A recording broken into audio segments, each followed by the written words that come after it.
j'ai des mots-clés, ils coûtent 8 euros, 8 balles. Non, mais 8 balles, ton produit. Je perds de l'argent, Ah tu oui. vois. Donc Amazon, ils vont booster les Exact. ventes. Donc on a cette impression de waouh, ça marche super bien. De Par fou. contre, pendant 2 mois d'absence, 2 mois de rupture, le ranking se casse la gueule. On se retrouve Exact. à la page 50, la page 60. Parce que la seule chose qui va pouvoir faire relancer la machine et récupérer le ranking, C'est là. c'est l'ADS, c'est le PPC. La publicité, elle occupe quasiment 70 à 80% de ce qu'on voit. En fait, celui qui maîtrise aujourd'hui la publicité sur Amazon, il a une arme supplémentaire que les autres n'ont pas. Bah en fait, t'as de l'ADS partout, tu vois. T'as de l'ADS partout. Par C'est contre, ça. si tu maîtrises, tu cartonnes tout. Bah, le e-commerce, c'est exactement la même chose. Il faut se différencier parmi les concurrents et prendre une part du gâteau, tout simplement. S'il y a de la concurrence, bah c'est qu'il y a de l'argent en réalité. Donc ça veut dire que soit tu viens pas, et donc là c'est sûr et certain que tu n'auras rien du tout. c'est vrai. Exactement. Soit bah, tu viens, et là tu te bats bien sûr, mais tu mets en place des stratégies, etc. pour faire en sorte bah, de prendre, comme tu dis, une part de ce gâteau-là. Parce que si tu te lances pas, c'est sûr et certain que bah, tu n'auras rien du tout. Ceux qui disent ouais, je vais me lancer, mais est-ce qu'on est obligé de déclarer tout ça? Moi, je leur dis, j'ai reçu un courrier il y a quelques mois de ça, de l'URSSAF, sur des revenus de 2020 que j'avais oublié de déclarer. Amazon, ils envoient à l'URSSAF. Bien sûr. Donc, Mais ça- amusez-vous à ne pas déclarer, les amis, et vous inquiétez pas, Amazon le fait pour vous. Ouais, c'est ce que je veux dire. Il y a des personnes qui me disent écoute, moi ça fait 2 ans, 2 ans et demi, bah, ils galèrent, tu vois. Et ils me disent en 1 heure de coaching, bah, j'ai appris plus qu'en 2 ans. Oui, parce qu'il était livré à lui-même. Exactement. tu C'est vois. vrai. Bonjour à tous et bienvenue dans la chaîne Amar FBA. Aujourd'hui, on est avec un invité exceptionnel. On est avec Nassim de la chaîne Liberté 3.0. Barakallahu fik. Merci Nassim d'avoir accepté mon invitation. Merci, avec plaisir. Une invitation, ma première invitation. Ah Déjà, ouais je tiens à souligner. Et puis, c'est un plaisir de venir parler business Amazon avec toi. Ouais, moi aussi, c'est un plaisir partagé. Et donc aujourd'hui, on est avec Nassim. Je pense que vous avez dû déjà voir ses vidéos et surtout ses lives sur TikTok. Donc spécialisé en private label. Donc vraiment très grand spécialiste. Il analyse très bien les produits car tu as déjà analysé un de mes produits. Mais attends, mais tu m'as raconté cette histoire, mais je suis pas au courant en Tu sais fait. que en fait, t'avais fait une vidéo Ouais. et t'as dit. En plus, tu rigolais, David. T'analyses, tu commences à analyser donc une niche, tu regardes, etc. Tu dis ah ça c'est pas mal et tout. Là tu regardes, tu dis voilà cette fiche, elle fait tant par mois. Voilà, vous voyez très bon chiffre d'affaires. En plus, il vient de lancer le produit et là pouah, ah ouais ok le mec il a fait un tourbillon etc. Ah ok, ça y est, je Tu me vois le rappelle. produit? On peut dire le produit? Non, dis pas le On produit. dit pas. Ok. Voilà. Donc oui, ben ça y est. Quand tu as dit tourbillon, Ouais. c'est revenu le produit. Et oui, super, ben félicitations. Ah, ça bien. prouve que tu fais bien les choses. Ouais. Ça Comme sent par le hasard. PL. Comme par Je suis hasard. tombé dessus parce que j'ai l'habitude d'analyser les produits en fait récemment lancés Ouais. pour prouver aux gens justement qu'il y a toujours de la place sur Amazon. Bien sûr. Beaucoup de personnes disent Amazon c'est saturé, etc. Mais le fait d'aller dans les dernières nouveautés d'Amazon, on voit les produits lancés récemment, on voit le chiffre qu'ils ont réalisé et on voit que c'est pas fondé en fait ceux qui disent Ouais, ça. bien sûr. Bah, ça, le problème, c'est que carrément, on en parlera, c'est une problématique de temps où tu n'as pas le temps de sortir tous les produits que tu veux, carrément. Exactement. C'est surtout ça. Et surtout le cash flow.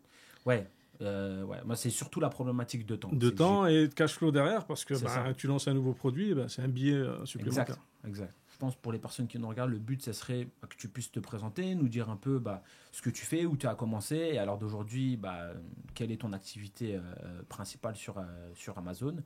Et voilà. Moi, le e-commerce, je l'ai découvert en lançant ma marque de vêtements en 2007. Ouais. Donc, j'ai lancé une marque de vêtements. Je vendais sur les cités balnéaires un petit peu du sud. Donc, j'allais voir les magasins directement. Je prenais mes t-shirts. Je leur disais, voilà, est-ce que vous êtes intéressés pour faire du dépôt-vente à l'époque? C'est-à-dire Ouais. je laissais mes t-shirts. Je repassais toutes les semaines et j'encaissais. Voilà. Ouais. Donc, j'ai démarré un petit peu le commerce dans ça. Et j'ai créé mon premier site internet. Et ça, t'avais quel âge?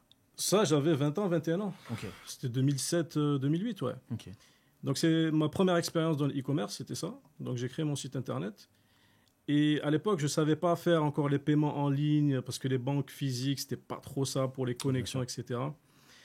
Je prenais les paiements par chèque. Ok, ça veut dire que tu encaissais d'abord le chèque, tu C'est réceptionnais le ça. chèque et après tu envoyais la marchandise. C'est ça. Vraiment à l'ancienne. Ok. Donc, dès que j'avais une commande, j'envoyais l'adresse, ils m'envoyaient le chèque. Dès que je prenais le chèque, en fait, j'envoyais la marchandise. Donc, Ok. j'avais commencé comme ça. À l'époque, quand tu allais voir la banque, tu disais, ouais, j'ai un site en ligne, je veux faire connecter les paiements. Ils te regardaient avec des yeux. Ouais, ils ont rien compris. C'est ça. Et du coup, donc ça, c'est ma première expérience. C'était sur PrestaShop à l'époque. Après, bon, je suis rentré dans divers boulots à droite à gauche. Je suis rentré dans la fonction publique où j'ai passé plus de 15 ans. Jusqu'à découvrir Amazon. Donc, entre-temps, je ne vais pas raconter toute ma vie, mais on va passer direct à l'époque Amazon. Donc, j'ai découvert Amazon grâce à un ami à moi qui m'a parlé de ça. Je ne savais même pas ce que c'était, l'Amazon FBA. En fait, lui, il en avait fait pendant 3 ans avec un associé. Il m'a dit, c'est top, tu peux gérer ça à distance, etc. Et moi, ce qui m'intéresse dans le business Amazon, c'est vraiment l'automatisation. Ouais. Je compare ça à l'immobilier. C'est-à-dire que c'est comme si tu achetais un bien, donc c'est ton actif, il va te générer un loyer. Bah là, c'est pareil, tu lances un business, il va te générer des revenus. Et le fait d'être en private label, donc de créer sa marque, je compare ça à l'immobilier. Parce que c'est quelque chose que tu peux revendre. C'est un actif, oui. C'est ça. Du coup, ça m'a tout de suite séduit.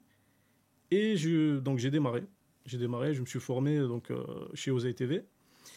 C'est lui que j'ai trouvé qui était le plus carré. Mais là, il est ressorti un peu plus d'Amazon, j'ai l'impression. Ouais. Là, lui, ça fait des années qu'il est là-dedans. Hein, donc, c'est un des premiers, je veux dire. Ouais. C'est un des premiers. En francophone. Aujourd'hui, en francophone. Et puis, c'était celui qui m'inspirait le plus confiance. Donc, j'ai pris sa formation et je me suis lancé. J'ai lancé mon premier produit. Donc, quand je me suis lancé, première année, je tournais aux alentours de 4-5 000 euros de chiffre d'affaires avec un seul produit. Moi, j'étais très content. J'avais un produit qui tournait en parallèle de mon travail, parce que je travaillais en parallèle. Là, tu étais fonctionnaire. J'étais fonctionnaire. Et tu avais fait, parce qu'il y a des gens qui posent la question, ils me disent, je suis fonctionnaire, je n'ai pas le droit de créer une société. Alors, il faut se mettre à mi-temps. Demander l'autorisation à la hiérarchie. Mais même à temps plein, tu peux avoir une dérogation de création de société. C'est ça. Il faut la demander. J'ai eu un élève, parce qu'il est, fonctionnaire, mais tu vois, il a un haut poste. Ils ont refusé sa demande. Mais sinon, le reste, tout le monde a été OK. Mais parce qu'il a un poste à haute responsabilité, en fait. En fait, quand tu es dans la fonction publique, le poste que tu occupes et l'activité que tu as à faire, c'est pas toi qui as la décision dessus, donc il faut que ça passe par une commission. S'ils estiment que ça peut porter préjudice à ton fonction, etc., ils peuvent te refuser. Maintenant, si tu es peintre dans une mairie, je sais pas où, tu leur dis je vais acheter des choses pour les revendre, il n'y a pas de raison pour qu'on te le refuse. Exactement. Et d'autant plus que si tu te mets à temps partiel, raison de plus, ça leur prouve que tu vas pas empiéter sur ton temps de travail pour faire ton business à côté. Normalement, ça passe. Et toi, t'es passé en temps partiel dès le début pour ça ? Non, au début, j'étais à 100%. Okay. J'ai fait une demande d'autorisation. Et après, vu que je commençais à avoir des revenus, je commençais à réduire, en fait, ta charge de travail. Je suis passé à 80, ensuite 50%, et puis voilà, après j'ai quitté. La première année, tu avais fait combien ? Première année, tu comptes 5 fois 12, environ dans 70 000 euros de chiffre d'affaires. 70 000. Ouais. Franchement, c'est vraiment bien. J'ai oublié d'enlever les 2 mois de rupture de stock. Ah ouais, ça c'est les problèmes de riches. Ça. C'est ça. En fait, le lancement de produit, on ne sait jamais combien on va faire de ventes. Et le stock, donc la plupart des personnes, ils ont une rupture de stock. Donc tu enlèves quasiment 3 mois, ou le temps de lancer la production, du transport et tout. Donc, j'ai dû faire dans les 40-50 000 la première année de chiffre d'affaires. Ah, c'est très, très bien. Avec un produit et j'ai oublié de parler de l'investissement. J'ai démarré avec 200 pièces. Et financièrement, c'était ça? Financièrement, ma première commande, 2300 euros. OK. Et j'ai réinjecté, suite à la rupture, j'ai réinjecté 1000 ou 1500 euros. OK, toi personnellement. Personnellement, ouais. OK, pour financer ton BFR. Le stock, pour éviter de me retaper une deuxième rupture de stock en ayant plus. C'est ça. Ça, c'est problématique en plus parce que, en fait, les ruptures de stock sur Amazon, premièrement, déjà, vous ne vendez pas. Et deuxièmement, la problématique, c'est que ça vous fait baisser en classement. Donc, ça veut dire pour pouvoir vous relancer, vous allez être obligé soit de baisser les prix, c'est une des stratégies, ou bien faire en sorte de mettre un peu plus d'ads et mettre de l'ads de façon agressive. Et donc, dans les deux cas, c'est problématique. Donc, c'est vraiment un bon problème parce que quand tu as une rupture de stock, tu es un peu content, mais c'est mitigé. C'est ça. C'est ça. Et après, progressivement, tu fais des lancements avec beaucoup plus de quantité parce que tu te dis, entre guillemets, tu as beaucoup plus confiance et tu te dis, maintenant, je sais que ça va marcher. Et c'est pour ça aussi, même avec tes fournisseurs, tu te dis, OK, en cas de réussite, entre guillemets, le réassort, je peux l'avoir au bout de combien de temps pour anticiper le fait que tu vas arriver en rupture de stock. C'est ça. Et justement, je voudrais rebondir sur ça, parce que pas plus tard que tout à l'heure, j'ai eu une personne au téléphone qui donc, a lancé son produit. Le premier mois, elle a fait carton. Enfin, pour elle, c'était une réussite parce qu'elle avait 200 pièces, elle les a écoulées en un mois. Ouais. Et du coup, elle m'a dit, j'ai repassé commande, je suis resté plus de 2 mois en rupture de stock. Par contre, quand c'est arrivé, là, j'ai du stock, j'arrive pas à le vendre. Elle n'arrive pas à le vendre. Elle n'arrive pas à le vendre. Ça peut arriver. Pourquoi ? Elle a déranqué. Ouais, exact. Donc, le premier mois, on a le honeymoon. Donc Amazon, ils vont booster les Exact. ventes. Donc on a cette impression de waouh, ça marche super bien. De Par fou. contre, pendant 2 mois d'absence, 2 mois de rupture, le ranking se casse la gueule. On se Exact. retrouve à la page 50, la page 60. Ouais. Personne n'ira chercher, vous chercher là. Et du coup, cette personne m'a dit, mais je comprends pas, le premier mois, j'ai cartonné. Là, j'ai pris encore plus de stock et plus rien. Alors, tant que possible, essayez d'anticiper les ruptures. Ouais. Et deuxièmement, être formé à la publicité. Ouais. Parce que la seule chose qui va pouvoir faire relancer la machine et récupérer le ranking, C'est l'ADS. c'est l'ADS, c'est Ouais. le PPC. Donc cette personne-là, je vais l'accompagner pour de l'ADS. On va mettre en place des campagnes stratégiques agressives Ouais. pour récupérer le ranking. Une fois qu'elle a récupéré sa vitesse de croisière, là, on va ajuster et pouvoir reprendre son activité. Sinon, si elle reste comme ça... Ouais. Et ça, c'est très problématique. Et le truc, c'est que tu peux te dire, des fois, on se dit, ouais, je vais perdre de l'argent parce que c'est possible. Le premier mois, tu gagnes rien. Tu C'est perds ça. carrément. Mais en fait, le mois d'après, le but, c'est que tu rentabilises largement l'investissement que tu as mis en ads, etc. Mais l'ADS, en plus, l'ADS, franchement, si t'es pas formé, c'est impossible. Surtout avec il y a des gens qui veulent faire avec les campagnes automatiques, tu vois. C'est impossible que ça marche, surtout maintenant, entre guillemets, sur Amazon, où en fait, tu as de l'ADS partout. Tu vois, tu as de l'ADS partout. Par C'est contre, ça. si tu le maîtrises, tu cartonnes tout. C'est ça l'avantage. Exactement. En fait, celui qui maîtrise aujourd'hui la publicité sur Amazon, il a une arme supplémentaire que les autres n'ont pas. Il n'y a qu'à le voir quand on tape un mot-clé en termes de recherche sur Amazon. La publicité, elle occupe quasiment 70 à 80% C'est ça. de ce qu'on voit. Mm. On a le bandeau en haut de brand, on a les 4 sponsored, 4 ou 5, des Product, fois, tu as celui d'en ça bas. dépend, ouais. Sur le côté, on a le petit display. Ouais, Et il n'y a que à partir de la 3e ligne, on commence à avoir Exact. l'organique. Et juste après, on a quoi? On a la vidéo. Mm. On a un autre bandeau vidéo. Donc, si tu n'es pas présent ici sur ton terme de recherche, tu perds 80% du trafic. exact. Ah, non, totalement. Non, mais le but, en fait, c'est d'être présent dans les différents burgers, tu vois, dans les différentes tranches pour faire en sorte que s'ils cliquent sur le PPC, tu payes. Mais si possible, ils cliquent sur l'organique et là, c'est parfait. Et donc là, alors d'aujourd'hui, ça, c'était en quelle année le lancement de ton premier Donc, produit? moi, c'était en 2020. Ok. Et là, maintenant, tu as combien de produits en tout? Alors, actuellement, j'ai 8 produits, Ok. donc toujours de la même marque. Après, j'ai eu une période de un peu traversée du désert où je bossais en parallèle, je m'occupais pas trop de scale.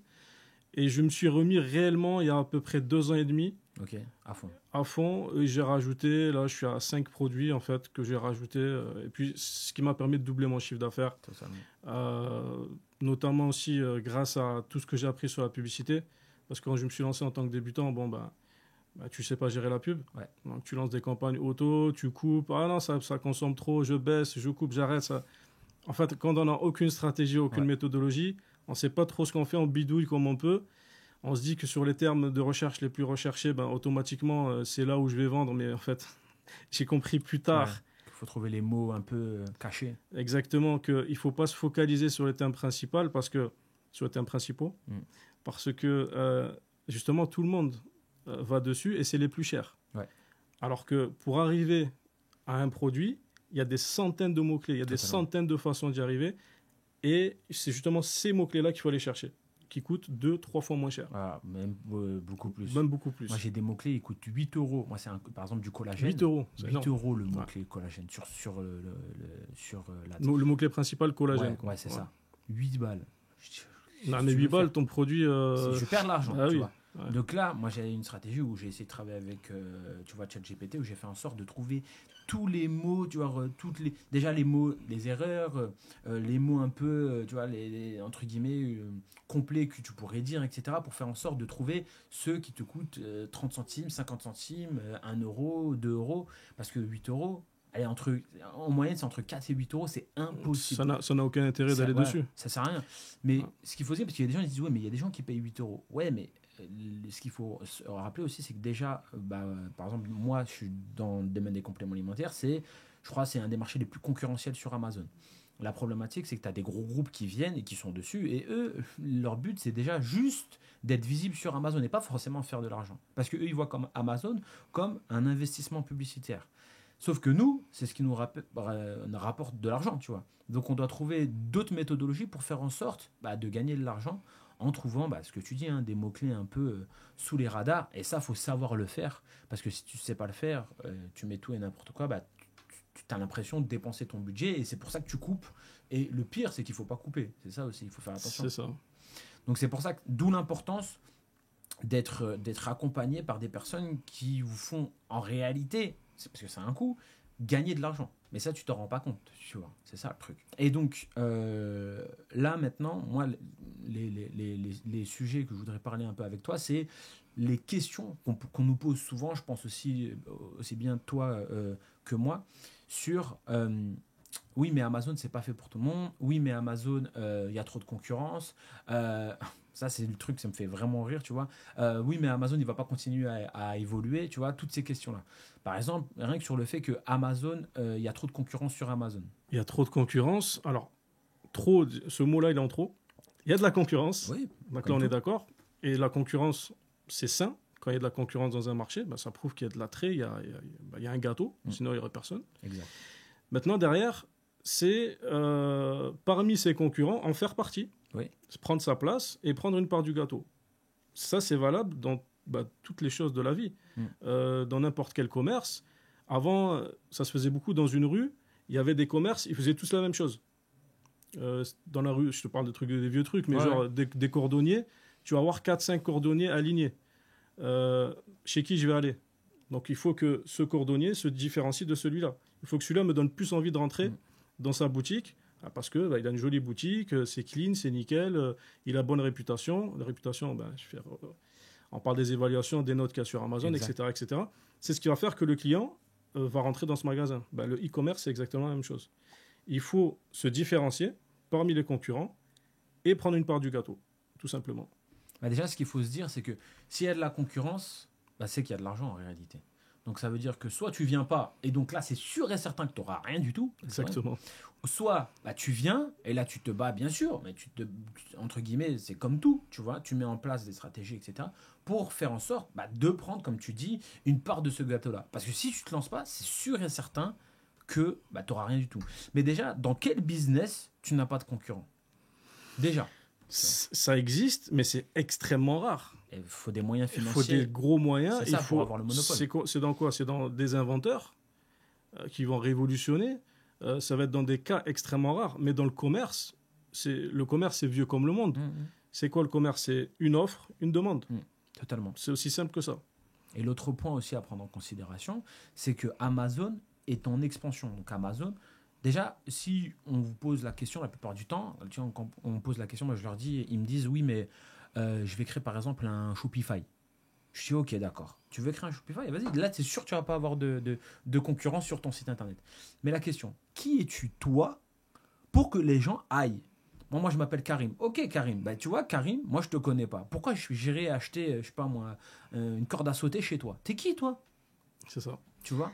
Et c'est ça la différence, c'est que les gens, ils pensent que... Bon, il y en a qui réussissent en dropshipping, ils arrivent à ramener du trafic, etc. Mais le fait de ramener du trafic, il faut être très bon en ads, hein, que ce soit Google, Facebook, etc. Il faut être bon pour ramener du trafic rentable. Oui, bien sûr. Et là, donc, de l'autre côté, on a Amazon, où on a 30 millions de visiteurs qui viennent te voir. Donc, tu peux être personne, mais ton produit, s'il est de qualité, il est visible parce que le trafic y est naturellement. Totalement. Il faut savoir juste le capter et on se fait sa place. Par exemple, moi, donc pour ceux qui nous regardent, moi je fais de l'arbitrage en plus du private label. L'arbitrage, ça consiste à acheter des produits et les revendre sur Amazon, mais qui existent déjà. Donc ça veut dire que je vends, par exemple, je vends des produits Nivea, de la marque Nivea. Je vends des produits de la marque Nivea. Donc je me sers de la puissance d'Amazon plus de la puissance de la marque, parce que eux, ils ont fait tout le travail de ranking, de communication, de marketing, etc. Et moi, j'ai juste fait le travail de sourcing, c'est-à-dire trouver le produit au bon prix. Et ça, c'est une des stratégies que j'ai pu utiliser, parce que c'est ce qui m'a permis financièrement de pouvoir créer ma propre marque. Et quand vous vous rendez compte de ça, en fait, vous vous dites, ok, pourquoi vendre ailleurs qu'Amazon? Parce que on vend ailleurs, tu vends sur TikTok, je vends sur TikTok, mais en réalité... tu te rends compte, et je pense que tu le vois aussi, c'est qu'il y a certaines personnes qui, moi, passent commande sur Amazon parce qu'ils, par exemple, ils n'ont pas forcément confiance en TikTok. Ils se disent, ah, c'est bizarre, TikTok, moi, ça vient de se lancer aussi en France. Oui, ça a 3 mois. C'est ça. Donc, tu as des personnes qui disent, bah, le produit me plaît, mais j'ai pas envie de l'acheter sur TikTok. Oui. Donc, ils m'envoient un message, je dis, ouais, je l'ai commandé sur Amazon. Oui, parce que les gens ont confiance en Amazon. Exactement. Et en fait, si tu veux, j'ai fait une vidéo il n'y a pas longtemps sur le sujet, une vidéo courte. Amazon.com, donc Amazon États-Unis, vendent des produits de luxe. Oui. Pas n'importe quel produit de luxe. Ils vendent du Louis Vuitton, du Gucci, du Dolce Gabbana. Donc, quand tu vois que c'est les marques les plus riches, enfin les plus luxueuses au monde vendent sur Amazon, bah, ça prouve bien que le client a confiance en Amazon. Sa carte bleue elle est enregistrée, il va cliquer, il va recevoir son sac à 5 000 euros, 6 000 euros Louis Vuitton. C'est un truc de Donc fou. il n'y a que sur Amazon que tu peux vendre ce type de produit-là. Donc ça revient au même, on revient à l'histoire du dropshipping. Qui es-tu pour que j'aille acheter ta corde à sauter? Ouais, c'est vrai, mais c'est ça. Voilà, c'est ça le truc. Mais en fait, les gens ils comprennent pas ça. Après, tu peux, je dis pas, tu peux pas, si tu as un très bon marketing. Donc, Ouais, non, fort, c'est ça. déjà, si tu as un très bon marketing, et même, je vais vous expliquer que même si tu as un très bon marketing, bah, en fait, tu peux utiliser Amazon comme levier malgré tout. Donc, tu as un bon marketing. Tu vois, les personnes qui ont un bon marketing, qui sont bons en ads, parce que l'ADS, par contre, sur Meta, Google, C'est la clé. ça, c'est pas la même chose. Ouais. Il faut un investissement de départ pour l'ADS, sauf que là, la différence, c'est que tu prends ta corde à sauter, tu tapes corde à sauter, et imaginons, elle a une spécificité, je sais pas, elle compte, plus en même temps, il y a une batterie solaire, je sais pas, peu importe. Tu tapes ça sur Google, Amazon va faire de la pub sur ton produit, et tu vas passer en sponsorisé sur Google. Et c'est pas toi qui as payé la pub. C'est ça la puissance, en fait, d'Amazon. Ouais, c'est ça. C'est ça. Comment dire? Ça fait plus de. Amazon, ils sont arrivés en France en 2004, je crois, quelque chose comme ça. Ouais. Donc quasiment 20 ans, Ouais. ou un peu plus de 20 ans. C'est rentré dans le. Voilà, je veux dire, on voit partout des camions Amazon, Ouais, des bien cartons sûr. Amazon. Les gens, ben, naturellement, ont beaucoup plus confiance qu'un site lambda spécialisé dans un produit où, voilà, où les gens, ils ont peur de mettre leur carte bleue. Ne serait-ce que AliExpress, Temu, etc. Ouais. Les gens ont moins confiance en ces sites-là parce qu'ils sont chinois et que ça a mauvaise réputation. Exact. Et que les délais de livraison, Sont- ça arrive 15 jours après, écrasé, ou ça arrive jamais, etc. Amazon, ils ont su faire ce que personne d'autre n'a fait. C'est-à-dire, tu cliques, le lendemain matin, c'est dans ta boîte aux lettres. Ouais, totalement. Et nickel, et dans un carton protégé. S'il y a le moindre souci, tu es remboursé. Donc, c'est ça qui fait que Amazon, c'est le numéro 1 mondial c'est du number e-commerce. one. Et l'autre point aussi, c'est que nous, on est en France, donc le marché européen, il est extrêmement en retard par rapport au marché américain, de façon générale. Et quand tu vois, comme tu l'as dit, les marques de luxe qui sont sur Amazon, comme tu peux le voir aussi, il y a Amazon Pharmacy aussi aux États-Unis, là qui s'est lancé, vous vous dites, ok, maintenant en fait on peut tout acheter sur Amazon. Et en fait on se rend compte progressivement que déjà sur le marché, la francophonie et l'Europe ont du retard par rapport aux États-Unis, et malgré ça, malgré la forte concurrence, etc., en fait le chiffre d'affaires sur Amazon aux États-Unis est en expansion. C'est ça qui est fou. Donc déjà par rapport entre guillemets au point Amazon, je pense sincèrement que entre guillemets, il n'y a pas de question, parce que même si, comme on disait, même si tu fais un site e-commerce en parallèle, parce que toi, tu as un site e-commerce, mais en réalité, il est vitrine maintenant ou tu vends quand même dessus? Vitrine, je ne vends plus dessus. Tu vends plus dessus. Après, l'intérêt, c'est que même si tu veux vendre, tu peux connecter ton site à Amazon, et c'est Amazon qui expédie pour toi. Donc, ça veut dire que tu peux déléguer vraiment tout. Si sincèrement tu veux vendre, là, c'est vraiment le top du top. Donc, ouais, non, moi, en fait, la boutique, c'est une boutique vitrine. Ça vient apporter de la preuve sociale, tout simplement. C'est-à-dire que si une personne voit ma marque sur Amazon, elle se pose des questions, elle tape ça sur Google, elle se dit peut-être je peux l'avoir ailleurs moins cher. Exact. Elle tombe sur mon site. Mon site vitrine sert à faire de l'acquisition client. Ok. Tu mets de l'AS dessus? Non. Mais en fait, tu sais que quand tu vends sur Amazon, nous, on n'a pas accès aux clients. Donc, j'ai mis en place quelque chose sur mon site qui me permet de récupérer des adresses mail pour derrière faire des lancements, des promotions et orienter le trafic très bien, sur Amazon. Et est-ce que sur ton site, quand il clique, ça redirige sur Amazon? Quand tu cliques acheter, ça redirige sur Amazon? Oui. Ok, en faisant la stratégie où tu fais comme si c'était une recherche, etc. ou pas? Non, tu fais un coupon en fait. Ok, d'accord. Tu mets un coupon de réduction. Bénéficier de 10% de réduction. Ok. ils laissent leur mail, tu leur donnes le code, ils retournent sur Amazon, tu leur mets un lien, ils achètent avec moins 10%, moins 20%. Ok, d'accord. Au passage, tu as récupéré l'adresse mail. Ouais. Et de l'autre côté, ça te fait une vente Ouais, c'est une Amazon. vente Amazon en fait. Et du coup, Ça monte le ranking, etc. c'est et tout. ça. Et le plus important, le but de faire ça, c'est de se constituer une base client Exact. pour de futurs lancements de Ouais. produits. Tu sais que pendant le lancement, il faut envoyer. T'accélères, ouais. Donc, si tu as des réseaux sociaux, tu as une base mail, Ouais. bah, tu leur dis voilà, lancement de mon nouveau produit, telle date, machin, boum, tu fais péter les ventes et tu peux monter. Moi, l'avantage en fait, c'est que j'avais ma marque avant Amazon déjà. Ouais. Donc en gros, j'avais ma marque de distributeur qui est devenue, enfin ma marque où j'étais distributeur, qui est devenue une marque à part entière. Maintenant, je suis plus distributeur, c'est devenu ma marque Team Nutrition. Et donc en fait, l'avantage c'est que j'avais déjà une grosse base de données de clients, tu vois. Ouais. Genre plusieurs milliers de clients. Ouais. Donc là, ça te permet de faire des lancements c'est trop bien. trop forts. C'est trop bien. Et en plus, même, tu vois, sur tout ce qui va être avis, etc., c'est super simple, tu vois. Les gars, tu leur dis, tu passes commande, tu montres que tu as passé commande. Moi, ce que je fais, c'est que le montant, il est remboursé x2 sur mon site.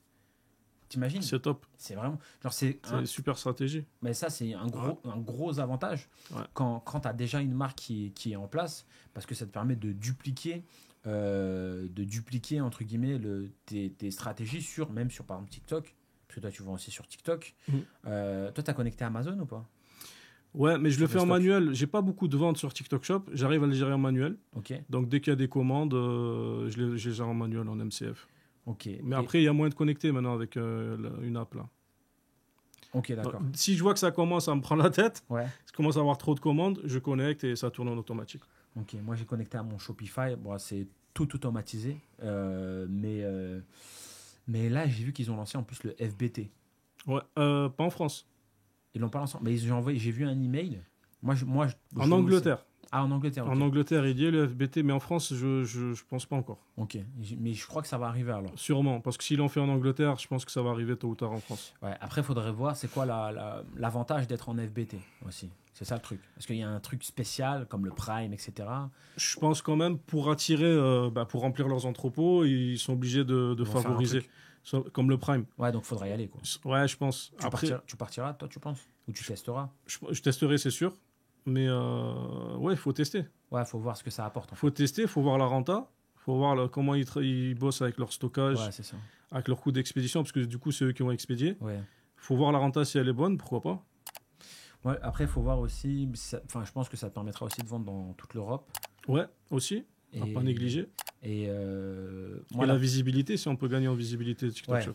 Moi, la seule problématique que j'ai, c'est que tu as mon Shopify qui tourne bien, tu as Amazon, j'ai Cdiscount, etc., mais qui est connecté à mon Shopify, tu as TikTok Shop, pardon. Je me dis, ça va faire beaucoup de produits à envoyer dans différents entrepôts, en fait. Ouais, mais je pense que tu dois continuer à faire ça. Ah, je pense. Il faut être partout. Ouais, c'est ça. C'est là où tu n'es pas présent, d'autres sont présents. De toute façon, tu les vois, les marques, les grosses marques. Enfin, les gros private labels. Tu les retrouves partout. Partout. Sur TikTok Shop, ils y sont. Les produits, moi, ces marques-là, Amazon, je les connais depuis longtemps. Ouais. Ils sont sur TikTok Shop. Ils sont sur Cdiscount. Ils sont sur Leroy Merlin. Ils sont sur toutes les marketplaces. Je sais, donc... passe par des gestionnaires de flux. C'est ça. Après, ça travaille beaucoup avec des prep centers. Et puis après, derrière, une commande de Cdiscount, une commande d'Amazon, un truc. Ouais. Et ça envoie, quoi. Ouais. Donc, je pense qu'il faut être présent là où tu peux. Mais c'est ce que je dis, moi, à mes élèves. En gros, même en arbitrage, tu vois, parce que la stratégie, c'est par la suite, ils vont te voir, tu vois. Ils vont créer leur propre marque, tu vois.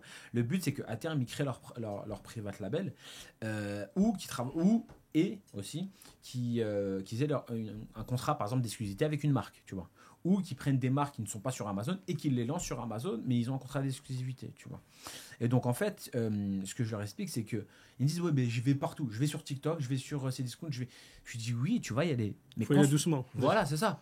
Concentre-toi. Déjà, Amazon, c'est pas simple quand tu es tout seul, c'est très compliqué. En plus de ça, le plus gros du chiffre d'affaires est sur Amazon. Oui, ça reste le numéro 1. Et ceux qui veulent partir dans tous les sens, ils vont nulle part. Comme tu as dit, comme je dis la même chose à mes élèves, focus-toi sur une chose. Moi, les débutants qui commencent avec moi, je leur dis, commence avec un seul produit, une seule marketplace, et bien évidemment, une seule... quand je dis marketplace, c'est pays. Et une seule marketplace, Amazon. tu te focuses dessus, tu apprends le métier, c'est un métier. Hein. Bien sûr. Tu apprends le métier, tu développes, tu fais de la trésor. Et petit à petit, moi aujourd'hui, j'ai pas démarré directement avec le chiffre d'affaires que je fais actuellement. J'ai des années derrière de travail, de réinvestir, ça. Donc, après, c'est normal, ils veulent, c'est humain de se dire je vais tout péter, tout ça, mais on est obligé de les freiner un peu. C'est ça. Commence doucement, apprends le métier. Une fois que tu gères le métier, tu verras que naturellement, tu vas implémenter 2 produits, 3 produits, 4 produits. Hop, je vais sur TikTok Shop, c'est facile. Tu as tout mis en place sur Amazon, il suffit de dupliquer. Exact. Tu reprends tes photos, tu reprends ton listing, tu reprends tout. En 2 clics, c'est sur TikTok Shop. Tes produits sont sur Amazon. Tu fais des ventes TikTok Shop, ça part de là vers là. C'est très facile à faire. Hop, tu veux partir sur une autre marketplace, tu es dans le bricolage, tu veux vendre sur Bricomarché, sur Mano, tu t'inscris, tu crées ton compte, tu as ton produit, il est là. Tu dupliques. Mais se focus d'abord sur une chose. Moi, ce que je dis, c'est en gros... et ça, tu sais que je l'ai compris il n'y a pas longtemps aussi. Parce que même dans le business, je faisais plein de trucs, tu vois. Je me suis dit, attends, tu peux pas faire ça, tu vois. Tu dois te concentrer sur un seul truc, puis après bâtir un vrai actif solide, l'automatiser, le standardiser, l'automatiser, et faire en sorte que derrière, tu aies une base solide pour reconstruire quelque chose dessus. Parce que si ta première brique, c'est une brique en carton, tout va s'effondrer. Exactement. Donc ça, il y a beaucoup de personnes qui ne l'ont pas compris et qui veulent aller trop vite, tout faire, et ils se cassent la gueule. En fait, moi, en tout cas, je parle du PL, hein. Je parle du private label. Le private label, ça se construit dès le départ. C'est les fondations en fait, de ton business. Ça va être ta marque, ton produit, ta stratégie et surtout la qualité de ton produit. Donc, tout va reposer sur ça. Ça, c'est les fondations. Et comme tu as dit, tu fais construire. C'est comme une maison, elle va commencer à se monter. Tu as les fondations. Si ça, c'est solide, derrière, tu peux y aller. Parce que tu te reposes sur quelque chose. Exact. Et en fait, il y en a beaucoup, ils veulent faire de l'argent vite. Mais sauf que faire un private label, ça prend plusieurs mois. D'accord ? Déposer une marque, c'est 1 mois, 2 mois. Ça dépend des périodes, parfois même un peu plus que 2 mois. Si on fait venir sa marchandise de Chine, ça va coûter au moins... Enfin, ça va prendre au moins 3 mois. Ouais. 1 mois de production, 2 mois de transport par bateau. Donc déjà, tu es à 3 plus 2, tu es à 5 mois. Donc si tu veux faire vite de l'argent, ne crée pas ta marque. Maintenant, si tu veux faire quelque chose sur du long terme, et qui va durer plusieurs années parce que tu as fait en sorte de créer quelque chose, de créer un actif, là, tu peux y aller. Totalement. Maintenant, il y a le retail. Ceux qui veulent faire de l'argent vite, le retail, tu peux. Tu crées ton compte Amazon, tu prends ton application, tu vas scanner, tu envoies ça 2 jours après, c'est chez Amazon et ça part direct. J'ai une élève, 3 semaines, en 3 semaines, après l'information, 3 semaines, elle a fait 500 € de chiffre d'affaires. Et en fait, tu vois, elle était en auto. Elle m'a dit, mais pourquoi j'ai pris l'auto, tu vois. Donc là, elle va passer en société. Parce qu'il y a des gens, ils se posent la question. Arbitrage ou private label ? Ça va dépendre de plusieurs choses. Déjà, ça va dépendre, pour moi, ça va dépendre du budget que tu as alloué. Comme on dit, si tu as 500 € à allouer, l'arbitrage, tu peux commencer. Private label, tu peux commencer à te former, juste. Tu peux rien faire. Tu peux vraiment rien faire avec 500 €. Le deuxième point, tu vas avoir entre guillemets, le temps que tu as à consacrer. Quand tu fais du sourcing, ça te demande du temps. Au début, en plus, moi, je recommande de partir en magasin parce que ça va te permettre de développer l'œil du sourcing. Parce que, tu vois, comme tout à l'heure, je suis parti parce que, tu vois, pour la carte micro SD, sur la caméra, je suis parti à Boulanger. Donc, je pars à Boulanger, j'achète ma carte micro SD et je vois un produit. Et je dis, tiens, moi, en fait, maintenant, j'ai développé un syndrome. C'est que quand je pars dans un magasin, et je me dis, je dois acheter l'équivalent de ce qui me permet de rembourser ce que j'ai acheté au magasin. En produit, tu vois. Et donc, je pars à Boulanger et tout. Je trouve un jeu vidéo, je sais pas c'est quoi, un truc de tracteur, je sais pas quoi. Je trouve un jeu simulation de tracteur. Ouais, je sais pas, c'est un truc, je sais pas c'est quoi. Je dis, je scanne. Je vois en Allemagne, genre je l'achète 10 €. Je vois en Allemagne, il est vendu quasiment 40 €. Je dis, vas-y, c'est bon, tac. Et ça a remboursé mon truc. Je voulais tout prendre. Après, j'ai dit, non, c'est bon, j'ai pas le temps. Je suis pas venu pour ça. Voilà, je suis pas venu pour ça. Mais après, progressivement, tu dis, je dois rentabiliser. Mais tu vois, un coup de scan en magasin, j'ai rentabilisé. Mais pourquoi ? Parce que progressivement, tu développes l'œil. Donc, ça demande du temps. Il y a un autre point aussi à prendre en considération. Ça va être l'actif que tu vas créer. En arbitrage, et j'en ai conscience, en arbitrage, tu fais vite de l'argent, mais en arbitrage au début, ça veut dire que tant que tu ne continues pas à trouver des produits ou bien que tu n'entretiens pas les produits, et ben en fait, tu vas plus faire d'argent. C'est-à-dire que si tu arrêtes de sourcer, tu fais plus d'argent. Donc, il faut continuer de façon régulière à sourcer. Donc, progressivement, tu vas trouver les zones où tu pourras sourcer. Tu vas trouver les marques aussi progressivement. Et il y a un aspect qui est différent dans le private label. C'est pour ça que moi, je fais les deux. C'est qu'en private label, tu crées un vrai actif. C'est-à-dire que moi, mes marques, à l'heure d'aujourd'hui, si je veux vendre une de mes marques, voilà, je peux les vendre. Mais l'arbitrage, entre guillemets, je peux vendre quoi? Les contrats d'exclusivité, peut-être, mais c'est tout. Je peux rien vendre en dehors. Je peux donner quoi? Les fournisseurs, mais rien d'autre. Donc, c'est des visions qui sont différentes. Mais le gros avantage du private label, c'est que tu crées un vrai actif sur le long terme, que tu peux revendre aussi. Tu vois, comme on disait tout à l'heure. Ouais, et la liberté de temps. Exact, oui, c'est ça aussi. C'est-à-dire que le retail, tu es sans cesse en train de trouver soit des nouveaux fournisseurs, soit des nouveaux produits en magasin, etc., pour alimenter ton business. Exact. Tandis que si tu as ton private label, il est là. Suffit juste de gérer le réassort et puis Exact. ça rentre tous les mois. Donc, en fait, si on devait faire un tableau, le pour et le contre, les avantages et les inconvénients, dans les inconvénients, tu aurais le temps. Donc, sur du private label, tu as quand même de la liberté, oui, parce que tout tourne à distance, et puis liberté aussi géographique. Retail, tu peux démarrer vite avec un petit budget, générer de l'argent, en vivre. Parce qu'il y en a qui en vivent très bien. Ils ont des dépôts, on ne va pas citer de nom, mais... Ils sont pas très très loin d'ici. Ils ne sont pas très loin, je crois, juste à côté là-bas. Ils ont des dépôts, ils font que s'agrandir, c'est rempli de cartons, de racks, etc. Donc on peut très bien gagner sa vie grâce à ça. Mais c'est un choix de vie. Ouais. Voilà. Mais après, c'est pour ça que je dis que moi, en tout cas, moi, quand je forme, je fais en sorte que l'arbitrage soit un levier pour passer au private label. C'est-à-dire qu'il passe sur de l'arbitrage déjà pour connaître un peu comment ça se passe dans Amazon, faire en sorte de créer un actif financier, donc avec 500 euros. Générer de la trésor. Exact. Pour que, à partir, tu vois, j'ai un module dans ma formation qui s'appelle préparer son passage au private label. Pour qu'après, tu vois, il passe te voir. Tu vois. Ok, tu leur as fait la passerelle. Voilà, c'est ça. Okay. Voilà, maintenant c'est bon, tu as quelque chose. Ouais. Après, il y a aussi un truc qui est très bien en arbitrage, c'est que progressivement, tu peux avoir aussi des contrats d'exclusivité avec des marques. Ça, c'est top. Et parce que tu as beaucoup de marques, ils n'ont pas le temps pour Amazon. Ouais. Et en fait, moi, je leur dis, écoute, moi j'ai le temps, je sais faire. Et donc là, tu as un contrat d'exclusivité où en fait, eux, ils ont fait tout le travail marketing, etc. Tu les prends, tu les mets en place sur Amazon. Et toi, tu as un contrat d'exclusivité. Tu vois, j'ai signé là un contrat d'exclusivité. Alors, j'ai une petite question sur ça. Est-ce que ces marques-là, qui ne sont pas présentes sur Amazon, est-ce qu'ils sont vraiment pas présentes ou ils ont un listing mais qu'ils ont abandonné et qui T'as les deux. T'as les deux. T'en as qui sont pas présents du tout. Par exemple, là, on m'a donné un contrat d'exclusivité. Un gros groupe sur le plus gros groupe agroalimentaire sur TikTok Shop. Parce qu'ils sont pas sur TikTok Shop. Oui, donc là, il y a des opportunités sur TikTok Shop. Parce que ils sont sur vierge. Ah, c'est ça. Ouais. Mais c'est des marques où tu mets le produit, c'est tout. Oui, c'est qu'il y a la notoriété qui parle, il n'y a pas besoin de faire exact. de pub. Et ça c'est tout. Mais parce qu'ils savent pas faire. Ils savent pas faire. Donc, contrat d'exclusivité sur TikTok Shop, j'ai vu qu'il y en a qui ont mis en place le produit, qui font des ventes. Ils vont partir, tu vois, parce que c'est moi qui a le contrat d'exclusivité. Je me dis, c'est parfait, tu vois. Donc ça, c'est très, très bien. Mais ça te demande de l'expérience, tu vois. Donc, en fait, moi, maintenant, j'ai développé une stratégie hybride parce qu'il y a aussi un autre aspect, c'est que l'arbitrage me permet de trouver des niches en private label. Alors qu'avec des outils comme Medium 10, Jungle Scout ou celui de... J'ai oublié. De Clément.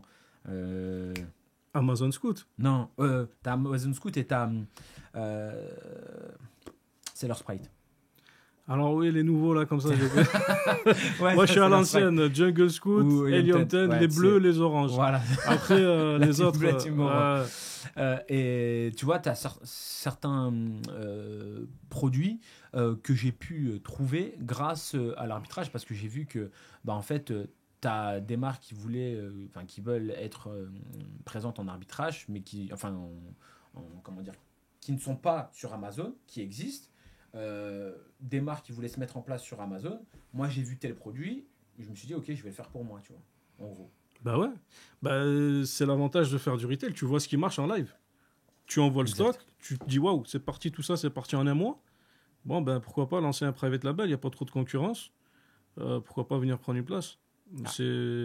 On va dire c'est de la c'est de la recherche de produits mais en pratique. Ouais, totalement.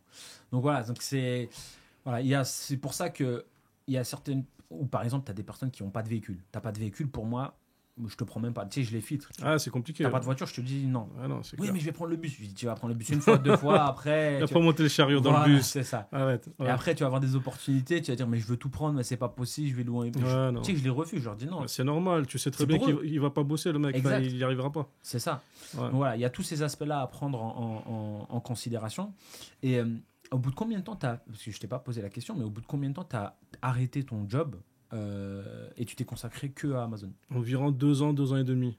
Okay. Voilà, dès que j'ai commencé à stabiliser un peu mes revenus, je suis parti progressivement. Là, comme je t'ai dit, je me suis mis à 80%, ensuite à 50%, et puis jusqu'à quitter 2 ans et demi environ. Ok. Ouais.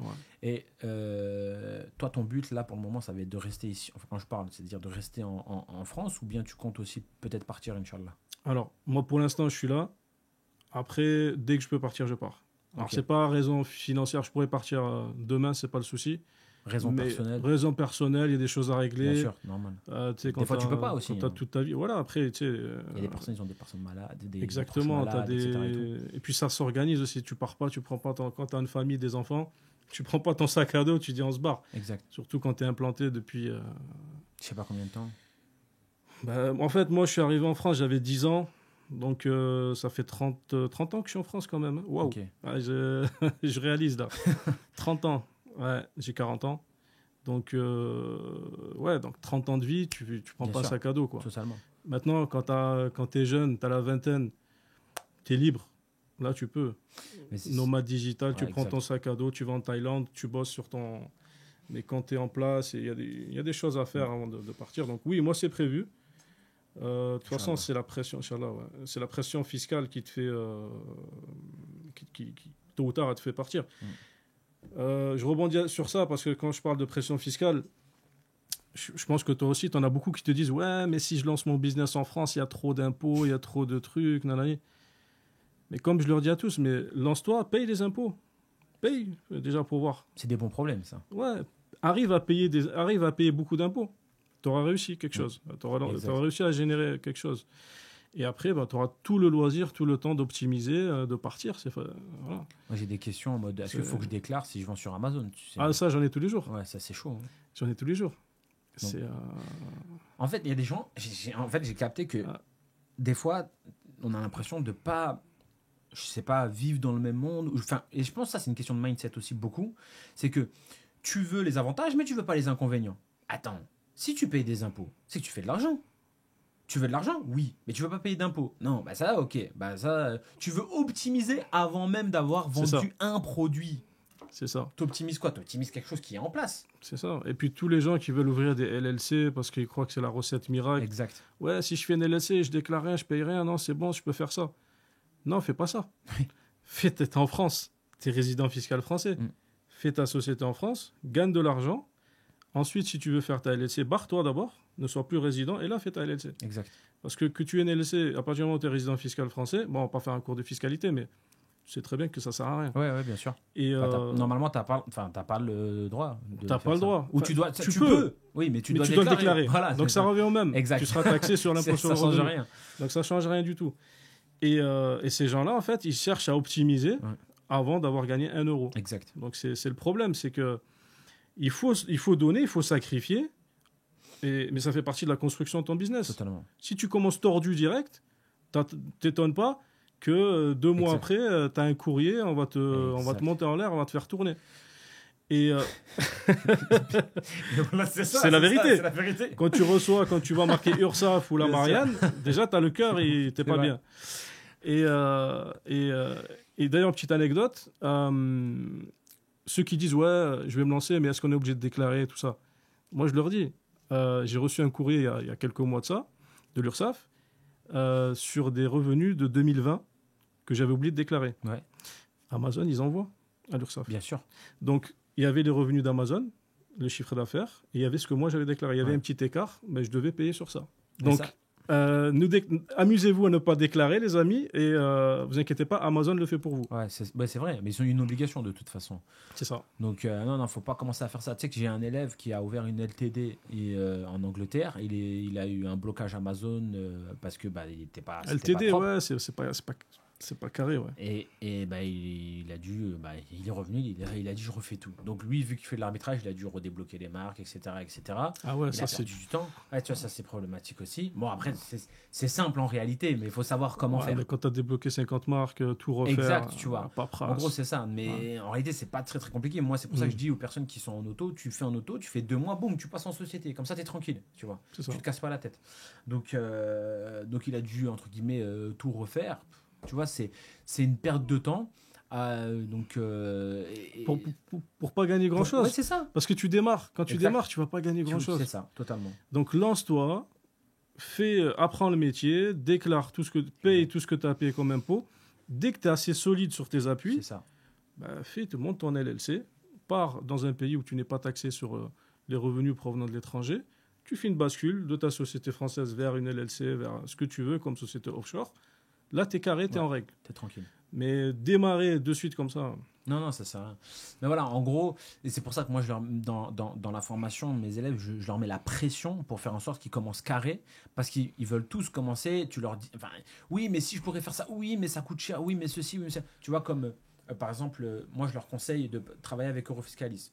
Ça coûte plus cher que d'autres cabinets. Oui, mais par exemple, moi, ce que je leur explique, c'est que si tu déclares la TVA, c'est eux qui sont responsables, c'est pas toi. Alors que si tu pars par exemple chez d'autres prestataires, déjà ils t'obligent que ce soit toi qui déclares pour que ce soit toi qui est responsable de la déclaration de TVA. Donc si tout est carré, nickel. Mais si tu fais une erreur, c'est toi qui es responsable et c'est toi avec qui c'est toi qui seras en contact avec les impôts pour pouvoir régulariser la situation. Et comme c'est pas ton métier, tu vas pédaler.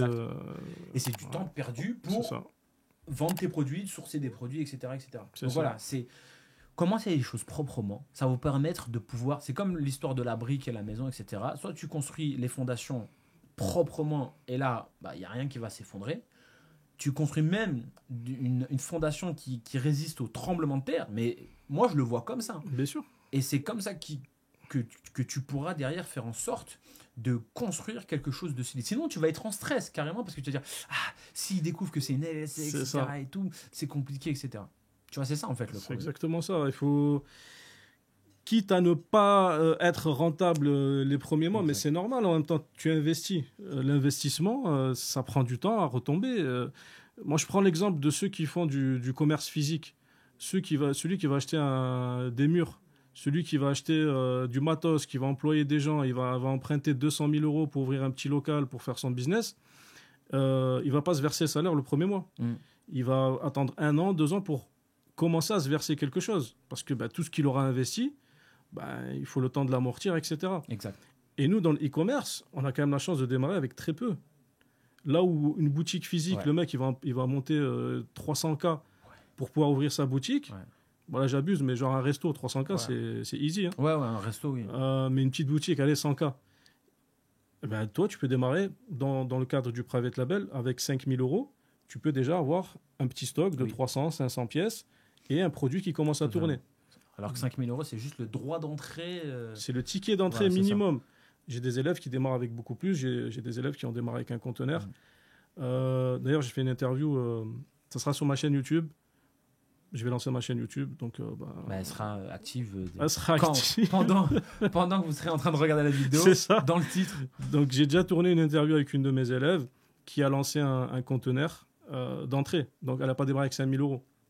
Donc, 5 000 euros minimum, tu peux lancer un business qui va faire que grossir, si tu fais bien les choses, encore une fois, ou quelqu'un qui est chaud, qui va venir directement avec un conteneur et démarrer plus vite que les autres. Parce que, en fait, quand tu démarres avec un petit budget, tu es obligé de réinvestir tous tes gains et pour arriver à acheter ton conteneur et là, vraiment être bien. Optimiser et tout. Donc, c'est juste que le départ de quelqu'un qui va mettre plus, il est plus avancé que l'autre qui part un peu plus loin, mais avec le temps, c'est le temps. Et le temps, c'est de l'argent. Exact. On revient toujours à la même chose. Ouais, totalement. Ouais.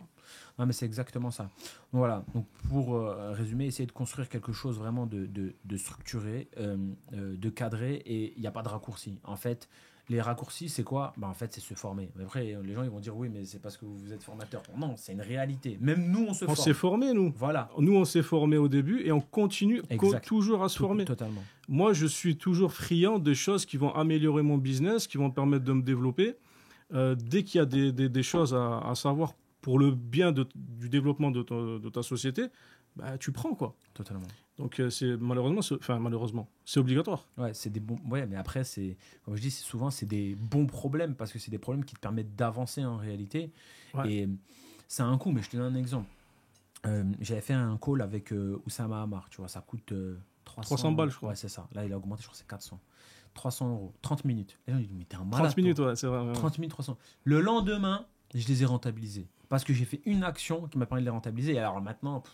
Je crois qu'il y a une vidéo, peut-être elle va sortir avant ou après, où je parle de que cet échange-là. Laisse tomber. Et maintenant, je paye plusieurs milliers d'euros pour des formations. Les gens me disent, mais t'es un malade. Mais je les rentabilise largement. Parce qu'en fait, on te dit une phrase, mais cette phrase-là, elle te choque, tu vois. Elle te fait prendre conscience de certaines choses. Tu vois que tu n'es pas sur la bonne route. Exactement. Et là, tu fais ton petit virage et tu vas dans la bonne route. Des fois, il suffit pas de... Des fois, c'est une petite information qui change la donne. Je suis tout à fait d'accord avec toi. Sur un contenu peut-être de 1 heure, il y a peut-être des choses que tu connais, mais ce petit détail-là, parce qu'après, une fois que tu gères ton business, ça se joue à quoi? Ça se joue au détail. Oui. C'est où on trouve la personne qui va exceller par rapport à celle qui est bonne. C'est dans les détails. Totalement. Et des fois, excuse-moi de te couper, mais vas-y. Non, t'inquiète. Non, vas-y, continue. Ouais.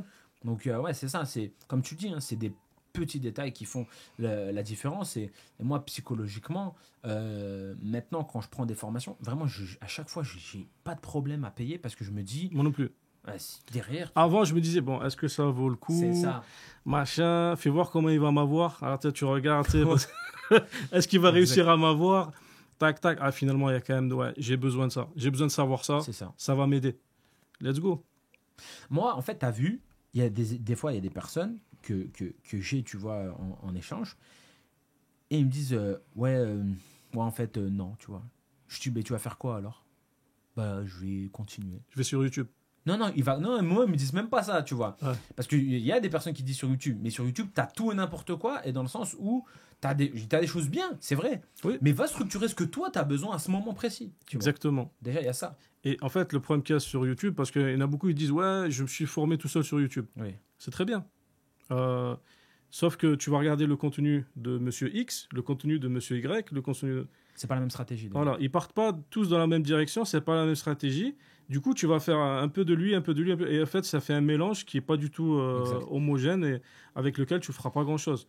Si tu prends la vision de quelqu'un, par exemple, retail, online arbitrage, par exemple, ben, tu vas faire que de l'online arbitrage. Exact. Tu vas pas mélanger PL, si... Enfin, je vois ce que je veux dire. Ouais, mais il faut rester cohérent. Et il y en a beaucoup, ils se perdent dans différentes visions des business et finalement, ils partent dans tous les sens. Il n'y a rien de carré. Ils veulent, entre guillemets, tout mélanger. Et le problème, c'est que même si tu vas avoir une personne, sa stratégie, elle marche bien, l'autre, sa stratégie, elle marche bien, et la troisième personne, la stratégie, elle marche bien.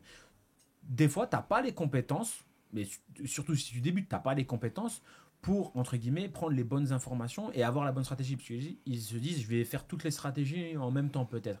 Ça ne marche pas. Ça va marcher. On revient au même de s'éparpiller. Exactement. Et c'est pour ça que, par exemple, moi, dans ma formation, pendant 1 mois et demi, 2 mois, je leur parle que de sourcing. Et ils font que sourcer. Ils en ont marre. Mais tu vois qu'au bout de 1 mois, ils savent très, très bien sourcer. Et je vais même te dire, il y a des personnes qui me disent, écoute, moi, ça fait 2 ans, 2 ans et demi que je le fais en mode tout seul, tu vois. Et ils galèrent, tu vois.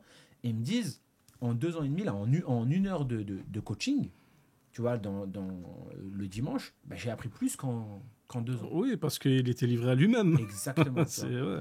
Parce que quand tu es tout seul, tu te poses une question, tu n'as pas la réponse. C'est ça. Tu vas sur YouTube, ouais, je n'arrive pas à trouver exactement la réponse à mon problème. Il n'y a pas tout non plus sur YouTube. Il y a beaucoup de contenu. Mais il y a des petits détails qui te bloquent. En fait, c'est rien. Il suffit de poser la question à la bonne personne dans le cadre d'une formation ou d'un coaching ou quoi, et ça va te débloquer tout le reste. Des fois, c'est des trucs bêtes, hein, tu vois. Des fois, c'est des questions bêtes. Mais tu vois, la dernière fois, on m'a posé la question, je me fais livrer la marchandise chez moi, est-ce que je dois le considérer comme un établissement de la société? Tu vois, est-ce que je dois avoir un SIRET supplémentaire, en gros, parce que c'est un établissement de chez moi? Ou je sais pas moi, il y a des personnes, des trucs simples. Pour vous dire, j'ai des personnes, dès le début, ils ont déjà économisé de l'argent. Pourquoi? Parce qu'ils comptaient créer une société. Et tu vois, ils voulaient faire une société parce qu'ils allaient être au chômage, tu vois. Et donc, ils voulaient créer la société puis aller être au chômage. Je leur dis, non, tu fais pas ça. Comment dire, tu rentres au chômage, puis derrière, tu crées ta société. Parce que tu es considéré comme créateur de société et donc tu vas avoir la totalité de ton chômage. Les aides derrière. Ouais. Exactement, la totalité de chômage, les aides, après tu te fais un PV de non-rémunération, et comme ça tu touches tout et ils te laissent tranquille. Pourquoi? Parce que tu es en transition. Sauf que si tu crées ta société avant de rentrer chez France Travail, la problématique c'est quoi? C'est que derrière ils vont te dire, ah mais non, c'est une activité supplémentaire, donc vu qu'avant tu travaillais, tu dois trouver un travail.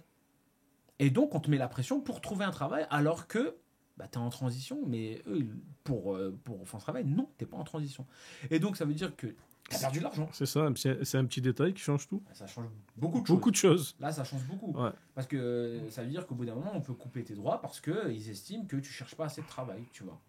Alors qu'en réalité, tu es en transition. Donc, c'est des petites choses comme ça qui te font économiser énormément d'argent. Mais si tu ne le sais pas, tu perds de l'argent. Là, je repense dans le private label, il y a tellement de choses à mettre en place que s'il y a une chose que tu as mal faite, on parle notamment d'importer de la marchandise de Chine.